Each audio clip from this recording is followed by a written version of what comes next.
हवामान विभागाने वर्तविलेल्या अंदाजानुसार राज्यात अनेक जिल्ह्यामध्ये जे आहे ते मध्यरात्री मुसळधार पाऊस आणि गारपीट झालेली आहे। पश्चिम विदर्भातील अकोला, यवतमाळ, वाशिम, बुलढाणा आणि अमरावती जिल्ह्याला देखील अवकाळी पावसाचा आणि गारपिटीचा मोठा तडाखा बसलेला आहे। त्यामुळे शेतकऱ्यांचं मोठ्या प्रमाणावर नुकसान झालेलं आहे।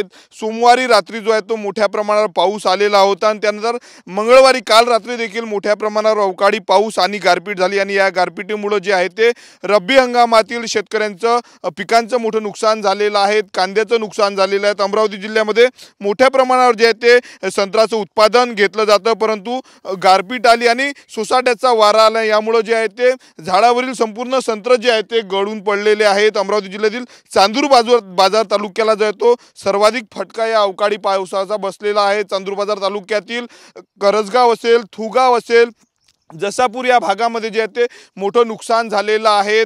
काल रात्री जो सोसाट्याचा वारा आला, या वाऱ्यामुळे जे आहे ते घरांची जी आहे ती मोठ्या प्रमाणावर जे आहे ते पडझड झालेली आहे। कांद्याचं नुकसान झालं। मी सध्या का कांद्याच्या शेत शिवारामध्ये आपण बघू शकतो कांद्याचं मोठ्या प्रमाणावर जे आहे ते नुकसान झाले। मी तुम्हाला दृश्यांमध्ये दाखवू शकतो अक्षरशः कांदा जो आहे तो सोसाट्याच्या वारामुळे जे आहे ते पूर्ण जमीनदोस्त झाला आहे। हे दृश्यांमध्ये आपण बघू शकतो। मोठ्या येणं शेतकऱ्यांना जे आहे ते हे पीक शेतामध्ये लावलेलं होतं। काही दिवसांमध्ये जो आहे तो हा उन्हाळी कांदा काढायचा होता, परंतु अवकाळी पाऊस आला, गारपीट आला आणि त्यामुळे जे आहे ते कांदा, संत्रा, इतर पिकांचं मोठं नुकसान झालेलं आहे।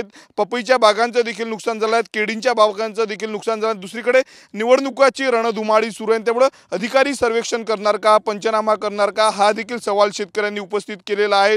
मागील वर्षीचेच विम्याचे पैसे अनेक शेतकऱ्यांना मिळाले नाही। यावर्षी खरीप हंगामात सोयाबीन असेल किंवा मग तूर असेल, कापूस पिकांना देखील शेतकऱ्यांना दगा दिलेला आहे। बोंडअळीचा प्रादुर्भाव होता, त्यामुळे कुठेतरी गहू असेल, संत्रा आणि कांदा पिकातनं काहीतरी पैसे मिळतील अशी शेतकऱ्यांना अपेक्षा होती, आशा होती, परंतु मध्यरात्री आलेल्या पावसामुळे जे आहे ते शेतकऱ्यांच्या स्वप्नावर पुन्हा एकदा नांगर फिरवलेला आहे, पाणी फिरवलं। त्यामुळे कुठेतरी मदत सरकारने तात्काळ दिली पाहिजे अशी मागणी जी आहे ती शेतकऱ्यांनी केलेली आहे।